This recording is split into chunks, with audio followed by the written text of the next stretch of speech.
Meghan, the Duchess of Sussex, who's gracing the cover of Harper's Bazaar, sat down for an incredible in-depth interview. This is probably going to have to be a two-part breakdown. There is so much to dissect, but I'm excited to get into part one, so let's get started.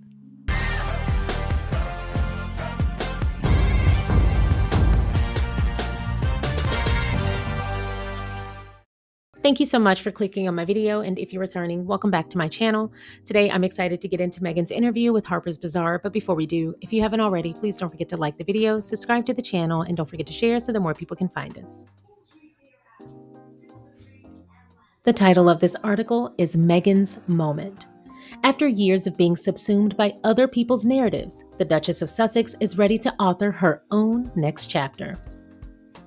A cluster of white tents has been set up at the La Brea Tar Pits, the active fossil dig site and natural history museum in Los Angeles, to receive a group of girls from a local STEM academy. One tent near the entrance is appointed with a handsome, worn-looking wooden desk with a tarp hanging behind it that's printed with a reproduction of a nature painting. It looks like the movie version of an archaeologist's field station. The 11 and 12-year-olds in their purple and gray uniforms are unaware of who they are about to meet. It's a warm September day, and I can hear them murmuring outside the tent. A golf cart pulls up, the gravel crunching beneath its tires. Quote, "The Duchess of Sussex," someone in the scrum announces.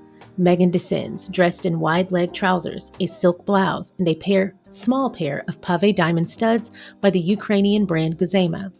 They were a gift from her husband, Prince Harry, picked up on a recent trip to Kyiv with his Invictus Games Foundation. Meghan lived just a few blocks from here as a child. She mentions that this is where she rode on the back of her mother's bike before she was allowed to ride her own bike. Aww. And this is where we get our first photo. This dress is Chanel. The bracelet is the Love bracelet from Cartier, and the twin ring from Belperon. Everyone is ushered into the tent, where a table is set up with boxes full of dirt and bone specimens. A museum educator begins to explain what they are looking at. Meghan is attuned to the girls. She asks one about her nails, another about what she's studying. When a girl mentions her love of languages, Meghan lights up. "I'm learning French on Duolingo," she says, proudly, adding that she just hit a 90-day streak. Oh, congrats, Meghan. Meghan and the girls assemble from a group photo. Some girls look straight at the camera, while a few squint or stare off to the side, an attempt maybe to stave off self-consciousness. This is a time for many girls when they become aware of being seen, sometimes benevolently, more often not. Meghan stands in the middle of the group. She lives a life accompanied by a level of scrutiny that every tween girl imagines is always present. Except for Meghan, it is very real. Quote, "I don't know how any woman could see a young girl and not see herself in her, especially at that age," Meghan tells me later. I completely agree with that. This is where we get our next photo. Oh, beautiful. Now, this photo, it's beautiful, and I love that she has a white button down in it. We know that that is a staple for Meghan. But something that I find kind of special about this photo in particular is one, it's the positioning, just very toned down, very relaxed. You just don't see Meghan often sitting crisscross applesauce on the floor, no less. She looks very casual, very comfortable. Her ankles are exposed. That is a thing for me. But something special about this is that she's barefoot. And I specifically remember when Meghan was discussing how she makes people feel comfortable in her home. More often than not, people expect her and Harry to be extremely formal and for there to be protocols and there to be extreme rituals and etiquettes and things like that. And I would naturally assume that as well. They're royal, but also they're just super fancy. But actually quite the opposite. While they do have fine taste and they do have etiquette and etc., they still know how to welcome people and be very comfortable and be very toned down and relaxed and just make people feel warm and welcome. And a big part of that, Meghan says, is making sure the house smells good, often making sure there's something on the stove. But a key to that is having music playing and being barefoot.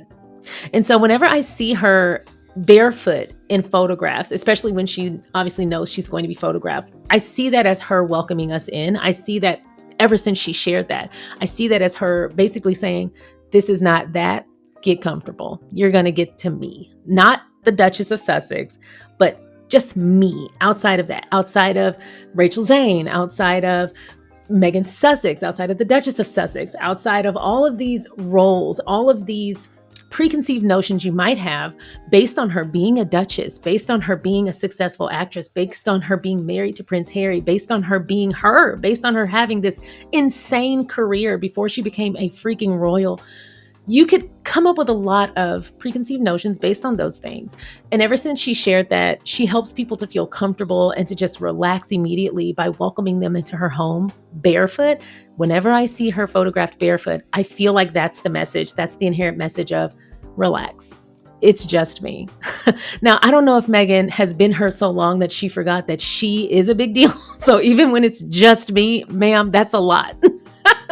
But one thing I will say is it's a really beautiful gesture. And I love that one of the first photos we see is her just chill. It's just me, feet out, ankles out, button down, undone at the top. I caught that. Crisscross applesauce. So y'all get comfortable. We're about to just chill with Meghan. When Meghan became engaged to Prince Harry in 2017, it triggered a tectonic shift in the culture. Already an actress on the popular cable drama Suits and the purveyor of an aspirational lifestyle brand, The Tig, Meghan shot to global superstardom and became the subject of an intense public fascination made up of equal parts adoration and vitriol. The contrast in Meghan and Harry's backgrounds: she was American and he was British. She was a working actress from a modest family and he was royal. She was biracial and he was a symbol for an imaginary monoracial Britain, scrambled multiple narratives. Depending on your perspective, their union symbolized the triumph of liberal, post-racial meritocracy or the downfall of traditional conservative values. Well, anyone holding on to that, they don't need to be looking at this channel. I do not welcome that kind of mindset. In 2020, when the couple announced their intention to step back from royal duties, thank you, Harper's Bazaar, for making sure you quoted that, step back. We have heard so many different renditions and they all carry their own connotation. I love when publications get it right and they're intentional about their verbiage. In 2020, when the couple announced their intention to step back from royal duties and move to California, the tabloids dubbed it Megxit. It was a cultural inflection point. Was this a refutation of generational trauma or millennials being afraid of hard work? In all of those stories, though, Meghan lost her agency and her humanity. Quote, "There's no such thing as perfect. I too get to make mistakes. There's also not a lot of fun in trying to be perfect. So why try to do that if you want to have fun?" Quote, "Meghan understands her voice better than you, better than any producer could put it out there," says Terry Wood, executive vice president at Harper Productions, Oprah Winfrey's production company. Wood executive produced the explosive 2021 Oprah interview with Meghan and Harry after they stepped back from the royal family. Its airing triggered an aftershock, and worked with Meghan on the production of her podcast Archetypes. Quote, "She knows how she comes across and she knows how she wants to connect. She understands that so much has been written about her that when she does something, she wants to break through that noise so people see that she is authentically trying to be herself." That is true, but I would even go one step further.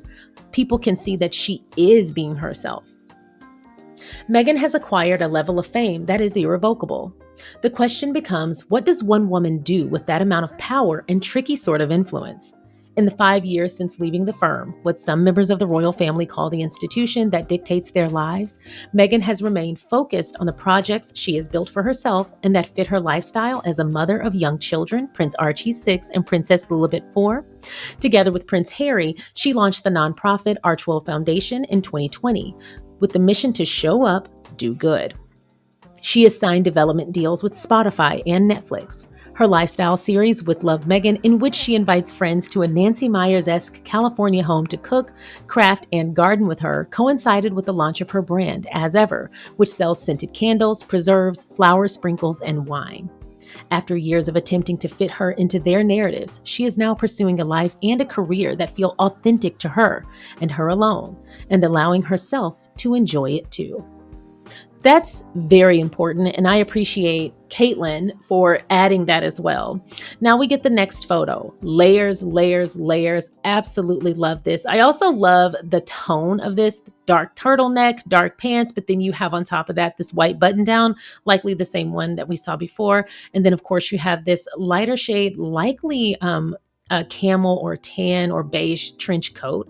But I love that they went black and white with this. It definitely makes the layers pop, but also she is serving face, face, face, face, and more face. Absolutely stunning. I also want to point something out. I'm not a photographer, so this isn't like my lane. But something that I love about photos like this, especially, I love when you can really see and feel texture visually. That's something that Misan Harriman does really, really well as well. If you look at his photos, they kind of, you can almost feel them. I don't know how to describe it. For those of you who are photographers or artists, if you know the word for what I'm trying to describe, please let me know in the comments or the live chat. But I love photos where you get to see and feel the texture and it's almost jumping off the photo. This photo is certainly giving me that. Absolutely stunning. I also love the texture here on the shirt. This looks like a painting. This, especially with the way her hands are shaped, this almost looks like an oil painting. If y'all know the word for what I'm talking about with the texture, though, let me know in the comment section below. It says coat, shirt, turtleneck, and skirt are the row. Oh, nice. Shout out to Mary Kate and Ashley. Destiny earrings, Cartier shoes, and Giovanni. I don't know why I cannot say this. Gianvito Rossi. Oh my goodness, y'all. I don't know why my mouth would not do that. The appearance at the La Brea Tar Pits has wrapped, and now it's lunchtime at the Polo Lounge at the Beverly Hills Hotel. I followed Meghan underneath the iconic green and white striped awning of the entryway and through the cream carpeted lobby and outdoors onto the patio, where live piano players' notes accompany our procession.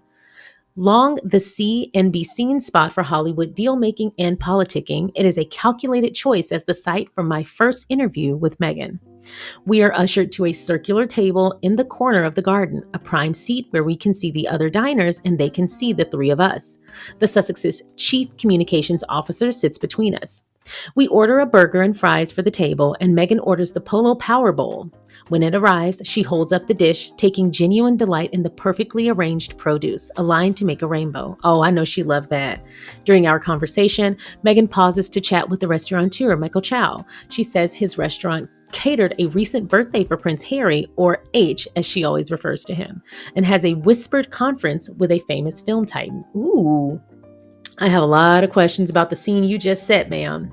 How do powerful women flex? Do they lead with deference, or dominance? Meghan seems to lead with affability. The warmth with which she greets each of these men and with which they reciprocate is genuine. With me, her interviewer, where the power balance shifts back and forth, she is warm and open, and she always maintains direct eye contact. It's a skill she's honed since childhood. Quote, I was such a little nerd, she says. Oh, Meghan. Hold on, let me pause right there. It's so funny she would say that. I saw someone on TikTok the other day talk about Meghan, and they were saying, they got a lot of flack for it, but I actually understood what she was saying. It's so funny Meghan would make this comment, and this is all the way back in September. But the person was basically saying, for anyone who's paid any amount of attention to Meghan in any capacity, you already know that she is a nerd. And Harry is also a nerd. They love kind of goofy, dorky, nerdy things. They are not pretentious and uptight. They like the same things, and they have the same communication style. They are very no holds barred, but also no defenses up type of person. And she was describing them with basically just like they were super fun and they just liked life in the simple moments, and they were really goofy and had a lot of fun. And people were like, Meghan is not a nerd. They were like attacking her. And on one hand, I do get what they mean. If you're not careful with your words, especially when we're talking about Meghan, it can go left real quick. So I do understand the pushback, but I also understood what she was trying to say. And even I said, I think the issue is the word could almost come off like a pejorative if you're not careful. But I felt like with the context, she did a great job of explaining exactly what she meant, but people gave her flack. Now, I hope those people see this interview. I might actually talk about this on TikTok so that the ones who are so mad at that young lady, they see that Meghan actually self-describes as a nerd, because to her, as well as to myself, that isn't an insult, but it also depends on the context and the person it's coming from. And I feel like the comment was made from the TikToker with nothing but love. She has a whole pro Sussex channel or whole pro Sussex page, but I do get the pushback. I just think it's so funny that she actually said this outright. I'm certainly going to talk about this on TikTok, or at least send it to that lady. Anyway, let's get back into this. Quote, my entire identity was wrapped up in being the smart one. There used to be this show, I'm Dating Myself, but do you remember Studs? Oh, I'm dating myself. Okay, got it. But do you remember studs? This is where I am reminded that Meghan, like me, is an elder millennial born in 1981. We are a maligned bunch, hated by our elders for our generational insistence on authenticity and social justice, derided by those younger for our earnest belief that the world is capable of change, what Gen Z has labeled cringe. Oh, child, I'm an elder millennial myself, born in 87, and yep, I get it all the time. Studs is an elder millennial touchpoint, a dating game show that aired on Fox in the early 90s. I distinctly remember my mom and her friends hating it because of how often the contestants used the word buns. After school, kids would enact a little makeshift version of studs to play. They were like, well, Meghan can be the host, she says. I had the personality type of I can help coordinate, I can help organize, and I can facilitate. I think I'm probably the same now. Yeah, that does sound like what we know Meghan to be. Ooh, we get our next picture, and now we get a pop of color. So far, every photo has either been black and white or she has either been wearing black or white. Now we get a photo in color, but we also get a nice, beautiful pop of red. Lots and lots and lots of eye contact. It's funny that they would choose this photo after the commentator or the interviewer mentioned how intense Meghan's eye contact is. That is a great habit, though. It's also very considerate because it lets the person that you're talking to know that you're paying attention. Beautiful photo. I love this drape. It's gorgeous, and it's a nice color. Oh, the dress is Balenciaga. She brings up the girls at the tar pits and their vulnerability, which she clearly emphasizes with, it makes sense. Empathizes with, it makes sense. Some of those girls are the same age, 11, as Meghan was when she graduated from Hollywood Little Red Schoolhouse. Oh, it's the age she was when she wrote a letter to Procter & Gamble to protest gender stereotypes in the company's advertising. It was also around the time of the 1992 LA uprising. When I ask her about that time now, she says, quote, it was cinematic in a way I don't think many people can understand. It was so visual. Smoke everywhere. People were driving around with the back of their SUVs open. I saw people running with boxes of diapers, smashed windows, so much fire and ash falling from the sky that it felt like snow. As we sit at the Polo Lounge, the city is currently at the center of a national fight over the enforcement of this administration's immigration policy and the continued deployment of the National Guard to urban areas.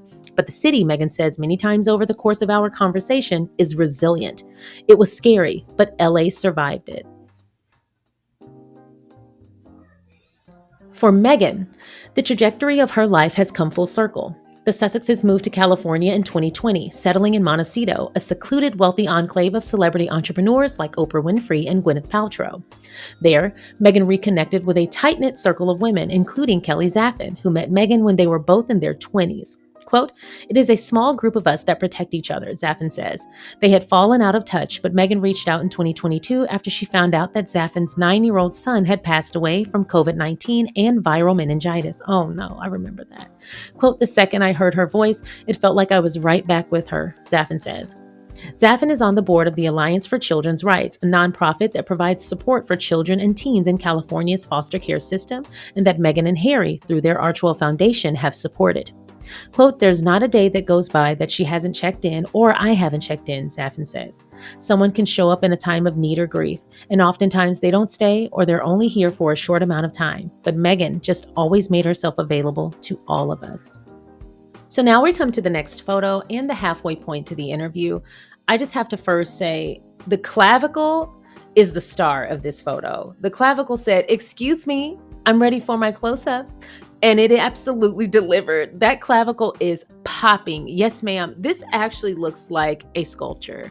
If you look at classic sculptures, you will notice that the hands, the clavicle, like everything about the texture here, this looks like a clay sculpture or a stone sculpture. Absolutely fabulous.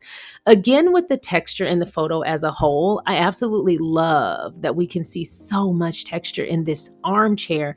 And then, of course, her body posture is just so whimsical and wistful, very relaxed, very off guard, no defenses up, just bare, this is me. I absolutely love this Meghan moment. I think, again, intense eye contact, but she's zeroing in on you, but everything else about her, defenses are down. And I don't think there was a better pose for this dress or this Ferragamo gown. Absolutely fabulous.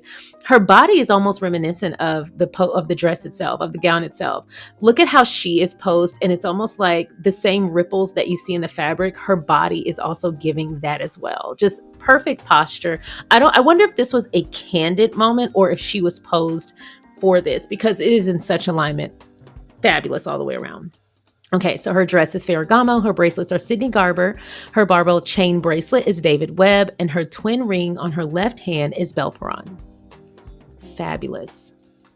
Meghan is of a generation of women who were taught to speak self-actualization through work. Yep. This same group of millennial women experienced a radical shift once work was disrupted by the 2020 pandemic. I ask her, despite her extraordinary circumstances, if she has experienced any of that same upending shift. Quote, I like the community of work and the connection, Meghan says. I think a lot of it is in my DNA. It's an attitude in contrast with the current trend of valorizing a soft life. That is, a life without work outside the home, with an emphasis on ease, which requires its own level of hidden labor. You should do what works for you, Meghan says diplomatically. For her, though, when people start to see your work ethic and really understand how dedicated you are to things, how you are in one place, I believe, is how you are in other places. I agree with that. How you do one thing is how you do everything, 100%. So for me, that's how I show up when I do potlucks at my kids' school. That's how I show up when putting a party together for my friend who just had a baby. That's how I show up in my business. And then we have a quotable quote, I think the moment that you start making all of your personal decisions based on external judgment, then you lose your authenticity. Could not agree more. The fear of failure often runs in tandem with the millennial desire to achieve, best illustrated in the specter of the girl boss.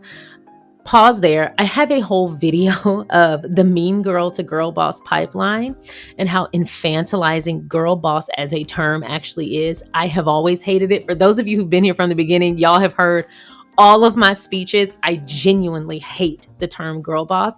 And when Meghan was popping out more after, they kind of stepped back for a second to kind of gather themselves in California. And when they started popping out with project after project after project, and people started kind of tagging Meghan with that girl boss thing, obviously it was meant as a compliment. So I took it that way. But even then I was saying girl boss is infantilizing, because why do you have to put girl in front of boss as if boss is inherently male? That in and of itself is a bit interesting to do, because it almost feels infantilizing. Also, if I see a man in charge, I'm not going to call him a boy boss. I'm going to call him a boss or a man. And women, adult women, are bosses all the time. And it's so interesting because just the term itself is reminiscent to what happens to so many women, myself included, in the workplace when you are a boss. The higher up, many of us, not everybody. And also you have to factor in, I am a Black woman, so there's misogynoir at play.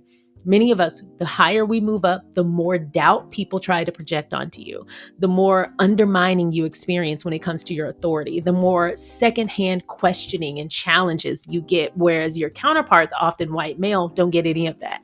And I find that to be so interesting because my counterparts in my corporate career were often white male. There was only one other person who was not a white male, and he was a Hispanic male, and I promoted him.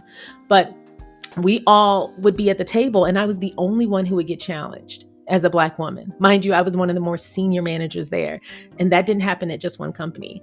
And people would say that to me as a nice term. Some of my employees would be like, girl boss moment, anytime I had to show authority or assert myself, and I genuinely dislike that in and of itself, but go off.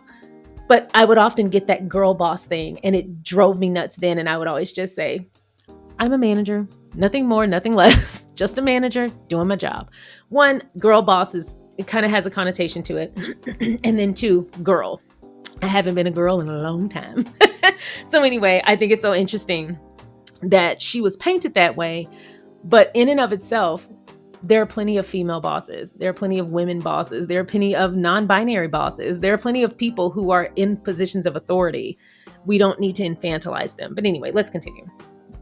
When I broach the topic and ask Meghan what she's learned from her mistakes, she deadpans, quote, you learn not to do it again, before clarifying.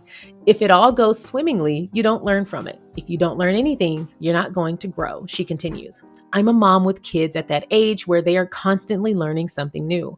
I watch them face things that feel completely insurmountable every day. But you can remember and say, quote, I know it seems really hard right now, but trust me, that's going to come so easily soon. I can give myself the same grace as a founder. There's no such thing as perfect. I too get to make mistakes. 100%.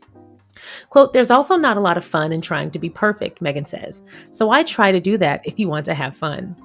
And by her good friend Serena Williams' account, Meghan does. We love a good mimosa, Williams says. We could talk for 100 hours and it feels like 10 minutes go by. And it's like we never stop smiling. Oh. Zaffin tells me, quote, she's funny. I think maybe that's surprising to people.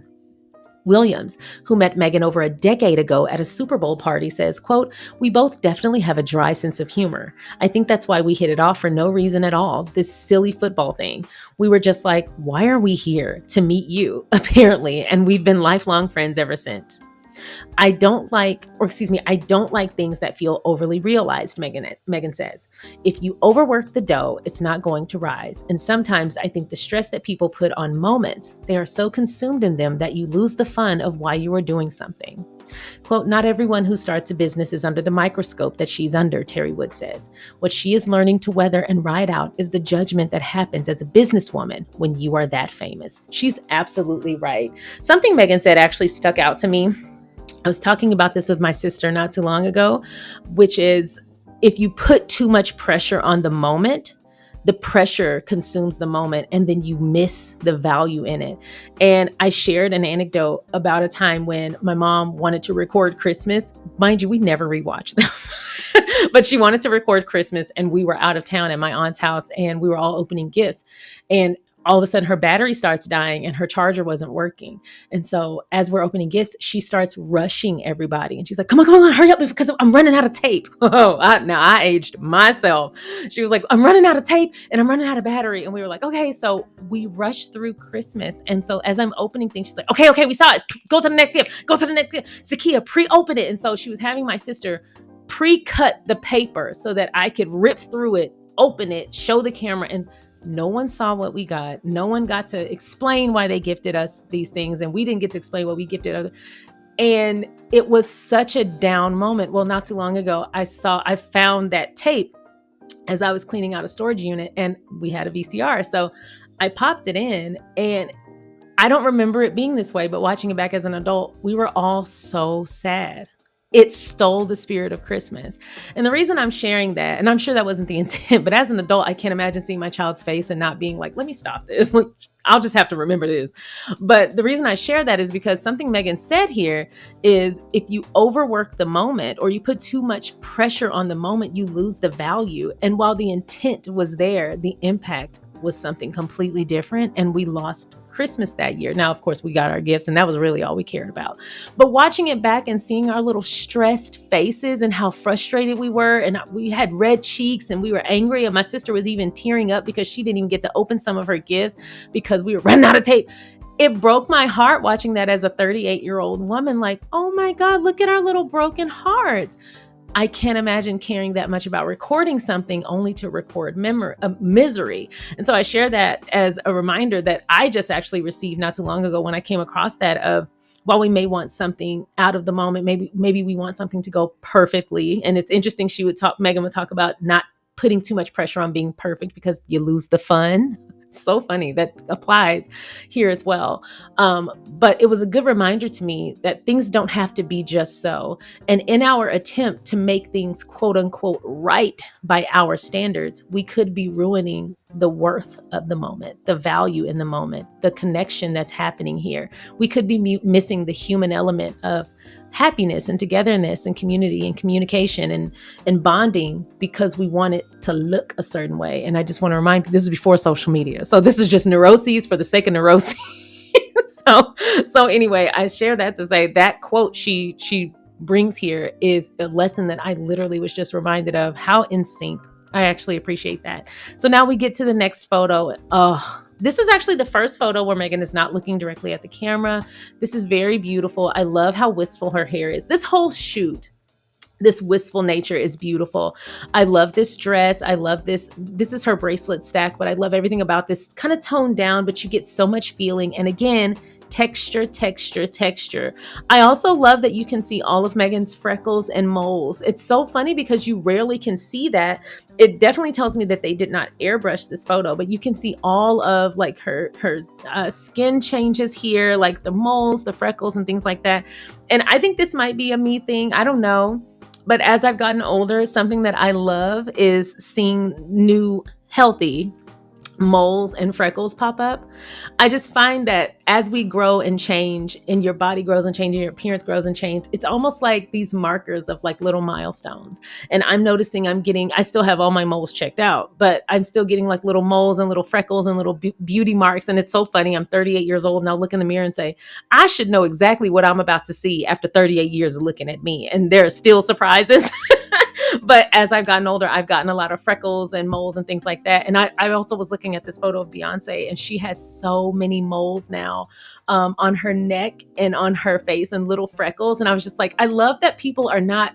These are beauty marks, at least for me. I'm a millennial. We used to call moles and freckles beauty marks. Those were accents of beauty. And now with social media, we've gotten to where we think we're supposed to have poreless and textureless skin. And it's like, no, no, no, no, no. The human element is the beauty in it. And I absolutely love that Meghan is showing all of not only just her, just bare, but all of her freckles. Oh, beautiful. And also she has a book about loving your freckles. I'm not surprised about this, but this photo absolutely accentuates that. Fabulous. 10, 10, 10 across the board. A waiter comes to clear the table, but Meghan asks him to leave the fries behind. That's my girl. I ask her if she ever feels the need to compartmentalize the parts of her life, work and family. Quote, my office is right by the kitchen, and I love that I can work from home, she says. It's a great luxury. Her daughter Lilibet comes and sits on my lap when I'm in the middle of a meeting, whether it's about P&L for my brand or it's about something creative. When I ask Meghan what she hopes her kids see when they see her working, she tells me, quote, I hope they see the value of being brave. They saw it when the jam was just a pot on the stove bubbling. When you're young, she adds, I think you're a little bit more fearless. As we get older, we lose some of that. Our allotted time at the table is coming to a close. The last of the meal is whisked away, and a waiter comes by with an unsolicited cappuccino. In the foam on top, the restaurant has printed a photorealistic image of Meghan. Oh, she says, smiling down at it. I recognize this picture. That's from our trip to South Africa. Prince Harry and Meghan toured the country in 2019. It's a lovely and absurd perk of celebrity, and Meghan is tickled enough to take a photo of it. Oh, I hope we get to see that at some point. Now we come to the next photo. Everything about this photo says power, but something about it is almost like a power, an inherent power. That's the word I'm looking for, an inherent power, not an overly performed position of power, but I have the power, I have the influence, and it comes with ease. And the reason I say that is because, one, you have this beautiful cream ensemble. Does this not remind y'all when J-Lo was playing in Made in Manhattan and she was pretending to be somebody rich to get the guy played by Ralph Fiennes? And she wore that cream ensemble and looked good, girl. Anyway, this outfit reminds me of that, except it doesn't have the matching trench coat. Anyway, this outfit just looks powerful, the monochromatic look, and then you get down to these black shoes. I also love that this is such a structured chair, very much an office-esque armchair. This is such a structured chair, and then she has this structured, very firm, kind of business-like power outfit on. But then, and the pose, let's get back to the pose. The arms are all power as well. The expression is all power, but then the body posture is relaxed. I love everything about the contrasts in this photo shoot. They really went above and beyond to kind of show Meghan in a different light. We know Meghan as a businesswoman. We also know Meghan as a woman in frilly dresses, barefoot, running through her garden. There are so many sides to this woman. And they managed to capture this. I think they said it earlier in the interview. This is the perfect picture to kind of describe what they were saying about being powerful, but then having a deference with power. I love that they have that contrast in this photo. Also, I know that Natalie Emmanuel has openly defended Meghan several times, but also she has said that it does bug her when people say they look alike or at least compare them. And she says it's because they are of a very similar phenotype, and she's right about that. But I'm gonna need Natalie to get some glasses, because there are certain moments like right here where they have very similar facial features, and sometimes they make expressions that are identical. And I just find that to be so interesting, because Natalie Emanuel has defended Meghan several times. I have videos on it, but she's also asked people to like, hey, you don't have to always tell me I look like Meghan, because before she was royal, she was also another actress. So it was also kind of weird for her, I'm sure, to be compared to someone else in her field. But Meghan has moved on and gone on to do other things now. And she's known for many other things as well as acting. But every time I see Meghan make an expression that Natalie Emanuel also makes, I think about that and I have to bite my tongue, because I'm like, Natalie has asked us not to do that. But girl, the truth is the truth. Y'all have similar features. What do you want us to do? I'm going to need Natalie to get some glasses. Anyway, Meghan looked gorgeous in that photo. When I meet up with Meghan a week later on a stormy day in New York, she's wearing black leggings and an oversized Northwestern sweatshirt, her alma mater. Her hair is pulled back, and if she has any makeup on, it's difficult to tell. Her skin is bare, and some of her freckles are visible. She looks like she could still be in college. Now, I don't know what day specifically she's talking about, but I do know that there was a photo that Meghan posted in her backyard wearing the Northwestern sweatshirt, and her face was bare then. And I looked at that photo the first time and I said, is this Meghan today?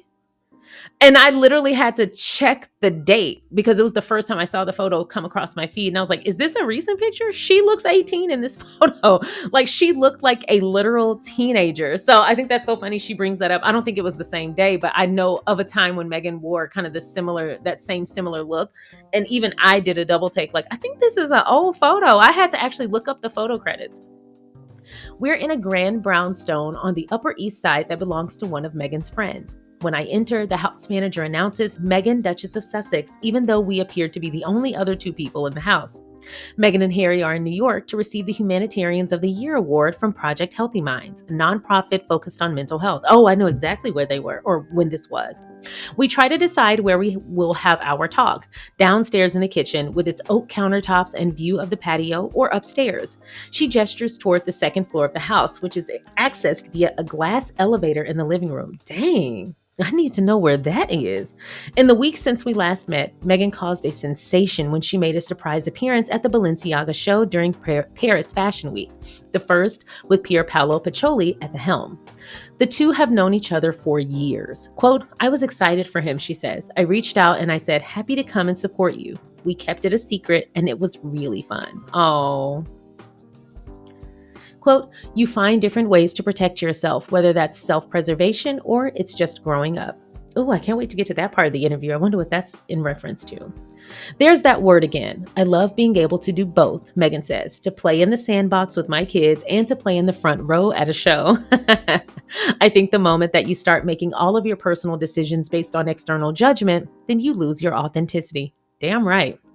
I point out that when women in the public eye are multidimensional, they tend to get a lot of flack. Why do you think that is? Meghan asks me. Here, I launch into a tangent about our culture's deep and historical distrust of women's voices in public. Ooh, I would love to hear that tangent.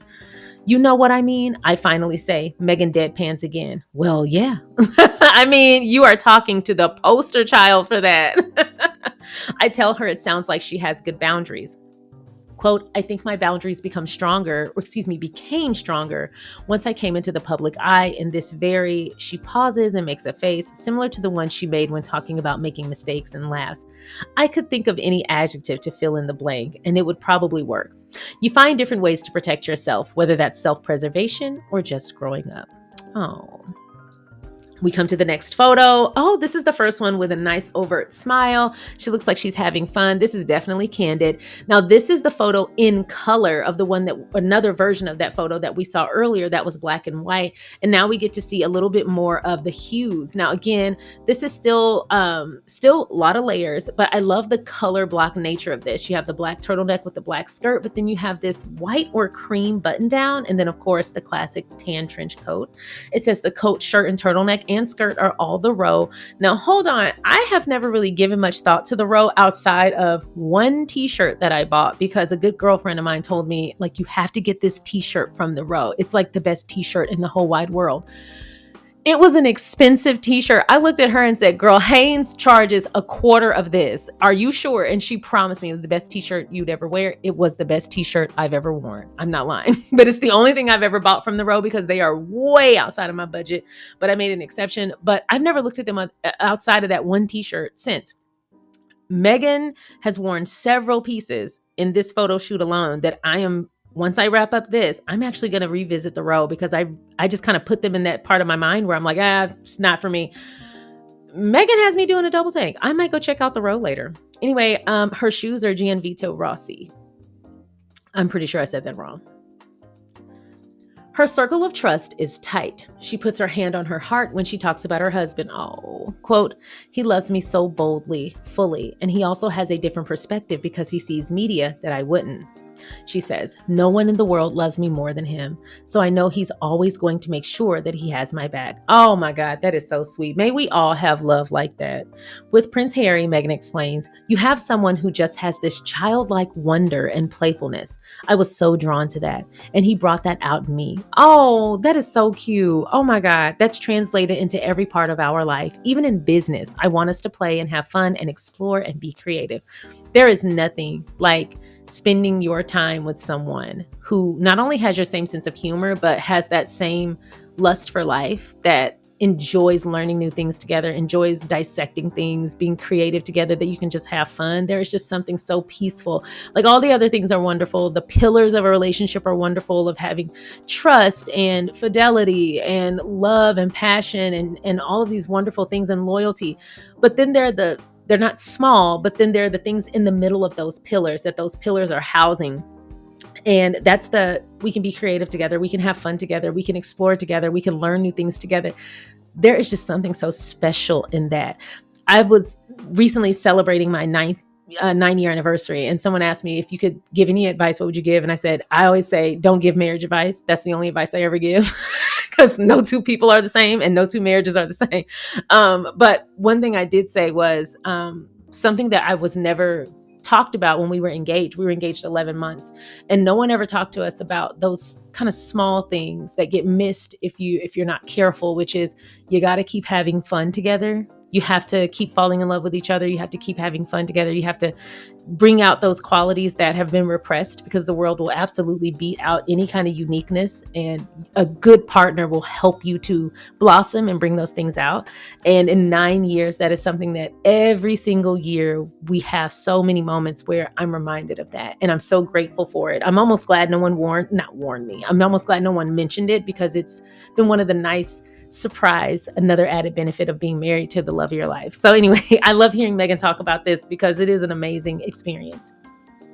Meghan also credits her mother, Doria Ragland, with teaching her how to play. Quote, as a child, I was very much an old soul. Oh, she says, that's been part of my wiring. My mom would say I was just born that way. Her mother, in contrast, was a free spirit, and they were a close duo.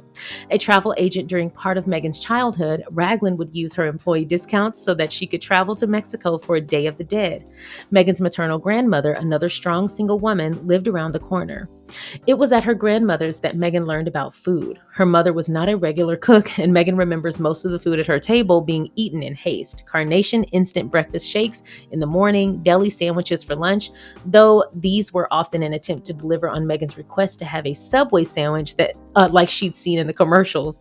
Her grandmother, whose family came from Tennessee, had a garden where Meghan helped pick greens and make preserves. Oh, wow. How beautiful. Okay, and we come to the next photo in this. Oh, wow. This is a gorgeous photo as well. Now, this tank top is Totem. The pants are Bruno Cucinelli. The earrings are Howell, and the bracelets are Sydney Garber. Barbell chain bracelet is David Webb, and then it's the same shoes. But this is beautiful. I love, love, love how she's resting her hands. Where is Tyra? This is the photo of the week. I love how she's resting her head on her hands like this. And I also like that she has her fingers are intertwined, but they're open. I love everything about this. Beautiful ensemble, by the way. These pants, these are gorgeous. Oh, these are Brunello Cucinelli. Okay, gorgeous. Everything about this is beautiful. This almost gives me, I can't think of the music video, but anyway, this almost gives me like some of those album covers from the 80s. Oh my gosh. They almost always hit this pose, like where they would be sitting up high, have their legs propped, and they would always have their elbows on their knees. Just that real power position pose. Absolutely love it. I love everything about this. I also love her expression. She's kind of looking at the camera, I guess, but like kind of making eye contact, but her face is just so freaking relaxed. Beautiful, beautiful photo. I'm loving As she describes it, it was a childhood with close ties, though she says her parenting style is very different from her mother's. She has made it a study, using books and apps, a diligence that has made her an authority within her friend circle. She's just so smart, and I feel like no matter what, I can always learn from her, says Williams. The last time the two hung out, Meghan was talking about this amazing woman who is really helpful and how to talk to kids. I'm implementing so much that she's teaching me. Well, that's good. But when Meghan was growing up, her understanding of how to be a mother and a girl came from the media as much as it did from the women around her. She spoke of wanting to be a mother because of the capable sitcom moms she watched on TGIF shows and because of loving Archie comics. Oh my God, I used to love TGIF. Quote, everyone was like, do you want to be a Betty or a Veronica? Which one do you want to be? I asked her. Okay, y'all, which one did y'all want to be if y'all were into Archie comics? I loved Archie comics. I have like 100 or so that are still stashed away in my mom's storage building. I used to love Archie comics and the spin-offs. But anyway, I used to want to be Veronica. I thought she was so freaking cool. Quote, which one did you want to be? I asked her. Oh, Betty, of course, she says, laughing. She was so nice. And Betty could bake. The LA of Meghan's childhood, diverse working class neighborhoods, and Irhan, before it was cool, is gone now. It's been changed by time, but also was decimated by fire last winter. Pasadena and Altadena, two of the community's hardest hit, were places she spent a lot of time during her adolescence. I saw homes where I used to have sleepovers reduced to ash. Meghan and Harry were both spotted in the aftermath, volunteering with Chef Jose Andres and his World Central Kitchen nonprofit. It was less about just giving someone a handout, but giving it to them with dignity, she says. I love that she emphasized that. There's this trend of people giving charity or giving a handout and helping others and then recording themselves doing it. And there's this other trend that I've seen people do, like Meek Mill. He was giving money to a homeless man and he made him do push-ups. And then there was this other one where these children were asking for money to buy snacks, and he was like, "What are y'all grades like, or whatever." It was like basically making people qualify for help and aid. And I just think it can be really easy to strip people of their dignity when you objectify them in that way. It's nice that you're helping, but does the world need to know that you're helping in that way? Like, do you have to put that on social media? It's one thing if people capture you, but it's another thing to record yourself and essentially take away their autonomy and to say, this makes me look good, so I'm going to help you to make me look good. It kind of takes the meaning behind it. I'm sure they're grateful either way, but I just think people's dignity is important. And sometimes that gets lost when you are helping. And I hope Meghan making this comment helps people to rethink that. Quote, can you treat it with the same level of care that you would if you had lost everything? It's nearly time for me to go. Meghan tells me that she'll be having lunch soon with Gloria Steinem, or Glo, as she calls her. They met during the pandemic. A mutual acquaintance was in their shared pod. Steinem came to Thanksgiving at Meghan's house. I've just always admired her, she says. Meghan is remarkably at ease with the surrealism of global celebrity. In fact, she seems to enjoy it. I think when you're comfortable with yourself, those kinds of things stop making you anxious or nervous, and you start to just learn people are people and I am who I am. They can love it or hate it. And I think that's where that ease might come from. The house is quiet. The streets outside are too, because of the storm. When I walk to the door, I turn and can see Meghan turn back to the kitchen, illuminated by the green light of the rain-soaked garden, ready to move on to the next thing. Absolutely beautiful. Now, this is the cover shot. This is the final photo that we're sharing. This is the cover shot. Also, the structure of this blazer. It's a peplum style blazer, which you don't see often. And then you have this beautiful like ribbon bow in the front. There's a duality here. You have a blazer, extremely structured, probably one of the most structured blazers I've ever seen. I mean, it doesn't even look like it would bend. It looks almost like a sculpture on her, right? It's a structured blazer, but then down here you have this very frilly ribbon and this peplum style. It almost looks like a ballerina blazer. I absolutely love this. I also love that it cinches, but not too much. And I like the length on the arm. Everything about this is beautiful. It also kind of takes me back to the Project Healthy Minds gala when she went for the black blazer with nothing underneath. It's definitely giving this energy. And it was in that same time frame as well. Everything about this is gorgeous. We get another drop down earring. Again, minimal makeup, deadpan to the front, straight on. Absolutely gorgeous. I also like that she's just off center on this stool. I think that might just be a me thing. I actually like when things are not so symmetrical. I like for things to kind of have a little bit of layers, a little transition to them. This is absolutely gorgeous. I'm a little surprised that she didn't go for a necklace. And I'm going to be honest here. I'm glad that she didn't. I'm glad that she didn't do a lot of jewelry in general, because you just look right here and this is where all the focus goes. Absolutely fabulous. What do y'all think about this outfit? It says the jacket and pants are Dior. I could have guessed. The Blue Book collection earrings from Tiffany & Co. Oh, wow. Okay. I love that. She doesn't do Tiffany's that often. So her hair was done by Ben Skirvin. He also did her hair for the Balenciaga shows that she went to. It says makeup was Diane Kendall. Her manicure was Dawn Sterling for Nail Glam. And the production was Day INT. Set design is Piers Hanmer. All right. Well, this was a wonderful interview. I cannot wait to purchase this. I am absolutely going to purchase this magazine. She looks phenomenal. All of these photos, just one after the other. Hit after hit after hit. I love the depth of this interview. I knew it was going to be a good interview when I read that it was a 15-minute read. I said, "Oh, she's giving us some good information." Great job to Caitlin for this incredible interview and asking her different questions. Y'all know, y'all have heard me in the last couple of interviews where people have sat down with Meghan. I feel like sometimes they can ask her the same things and they don't really get down to the nitty gritty like I like. Caitlin Greenidge, you did a great job. You did a fabulous job. It also seems like this was more conversational than it was just sit in front of you, bing, bing, bing, pow, question after question after question. It seems like they were at ease. They were relaxed. They were in different settings. I actually love this interview. This is one of my favorites. I can't say it's my favorite just yet, or as far as magazine interviews. I don't know if it's my favorite just yet, but it is absolutely up there. I have to dissect this a little bit. I have way more that I want to get into, but since we are already coming up on an hour, I am going to make a part 2 with my thoughts overall, and I'll just publish that one tomorrow. But what did y'all think of this interview? If you have a favorite, I know we love all the photos because this was a bang up job from the photographer, Malik Bodian. Wonderful job. I love Meghan's poses. I love the depth of the photos. I love the texture. I love that we had some that were black and white, some that were in color, the texture. I love that we got so many different types of facial expressions, so many different types of positioning. I didn't know what was coming next. I love this photo shoot. If you have a favorite photo, which one is your favorite? I'm going to be honest. This might be the first time I don't have a favorite. I can't pick.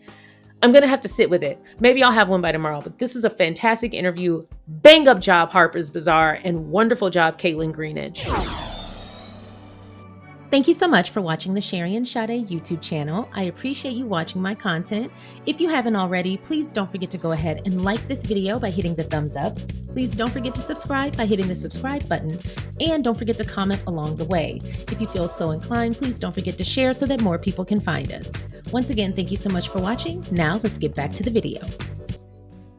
This was such a breath of fresh air. I think seeing Meghan in this light, it's very comforting. It's wonderful to see a woman who has been through as much as she's been through and is still going through as much as she is still going through. And to be able to rise above it, but to do so with such ease. That doesn't mean it was without hard work. It doesn't mean it wasn't without effort. It doesn't mean it wasn't hard. But when I say with ease, I mean with ease as in she still owns her autonomy. She still owns her narrative. She still owns herself. They did not win. And for women in general, but particularly minority women and especially Black women, it can be really, really hard to show up in the world and own who you are, especially when the world and so many different components in it are constantly telling you you are something else or trying to force you to be something else. For whatever those reasons may be, that is totally up to the entity. And it's wonderful to see someone who might know this better than most, know that experience better than most, and to see her be able to live her life peacefully on her own terms and in complete harmony and alignment. Even if she hadn't gone through the things that we know of that she's been through, living in that space of alignment and harmony, that's as close to perfection. And I don't mean perfection as in there are no problems, but that is as close to peak living your best life as you're going to get, is living in harmony, living at peace. And I think the only way to getting peace in your life is having peace within yourself. Once you've accepted yourself, once you love yourself, and once you prioritize your well-being, your boundaries change, your standards change, your requirements for taking up space in my life change. And I remember someone saying in one of my lectures, it can be really hard to show up in the world with softness and with ease because the world almost requires that you pay the toll of putting up your guard to be in it.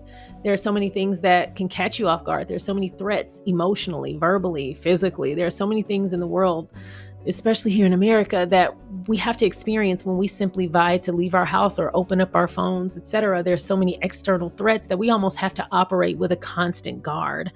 And to take up space in someone's life, you have to create a safe environment for me to put my guard down. That's how I know if you are worth having in my life. And when I heard her say that, I had never considered it that way, but she's right. She said, I'm going to be forever in a world that requires me to have my guard up. I refuse to intentionally add someone who adds to that. I cannot agree more. And hearing how Meghan discusses Prince Harry, no one loves me more than him. Ma'am, of all the things to take away from having a good partner, that is it. That's the thing.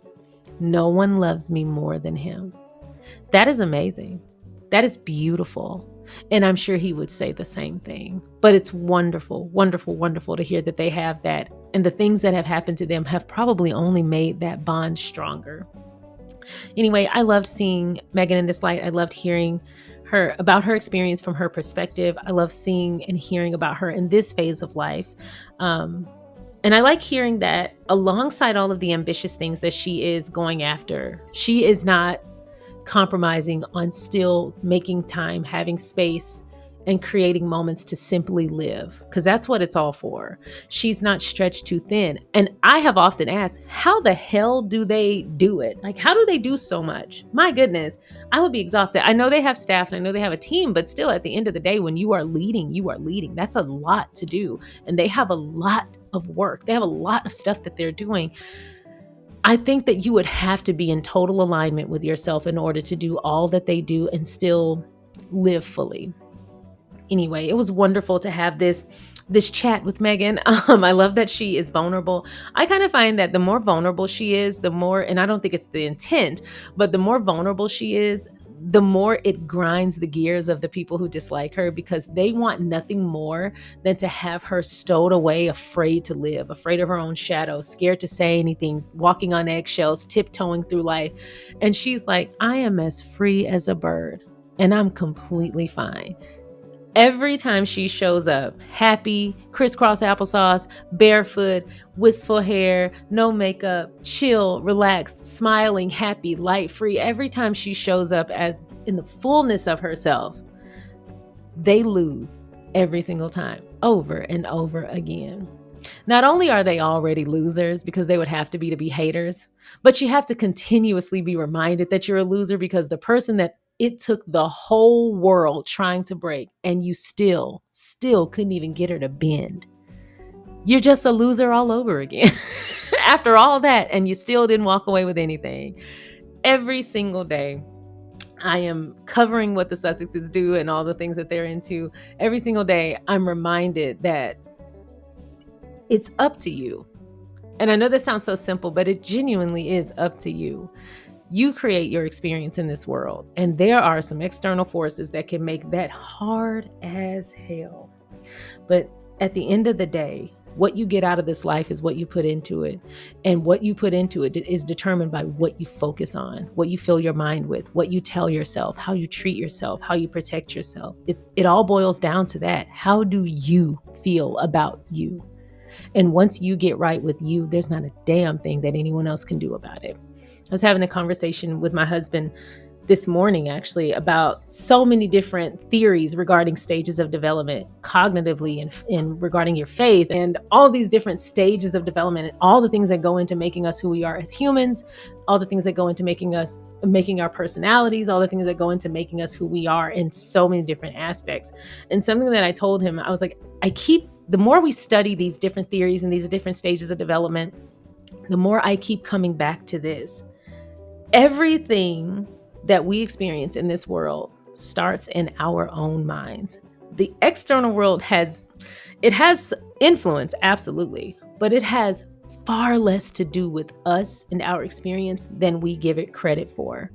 So many hangups that we have, so many things that are going on in our lives, so many things that we feel like could break us or that we're fearful of. Like Meghan mentioned, we are so much more fearless when we're little.